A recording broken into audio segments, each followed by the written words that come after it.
இந்த கோயிலுக்கு வந்தால் 13 விதமான சாபமும் நீங்கும்னு சொன்னால் நம்புவீங்களா? அட ஆமாங்க.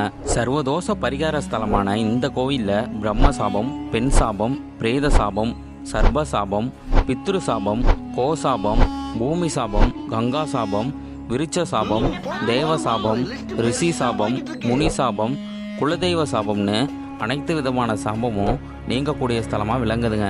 இந்த கோவிலில் தான் அன்னபட்சியாக இருந்த பிரம்மாவுக்கே சாபம் நிவர்த்தி ஆணுச்சுன்னு சொல்லப்படுது. கைலாசநாதர் சோமஸ்கந்தராக தோன்றி இந்த அன்னபட்சிக்கு அருள் பாலித்து பிரம்மாவாக மாறின சேத்திரம் இங்கு சாபம் நீங்கியது. சாமியம்பால் அபிஷேகம் செய்து அந்த தீர்த்தத்தை தாங்கள் பருகினால் இங்கு நிச்சயம் இந்த சாபங்கள்லாம் விமோசனம் உண்டு. இந்த கோவிலில் இருக்க மூலவர் பேர் பிரம்மபுரீஸ்வரர், அம்பாள் பேர் பூங்குழலி. இது கோச்சிங்க சோழனால் கட்டப்பட்ட மாட கோவில்.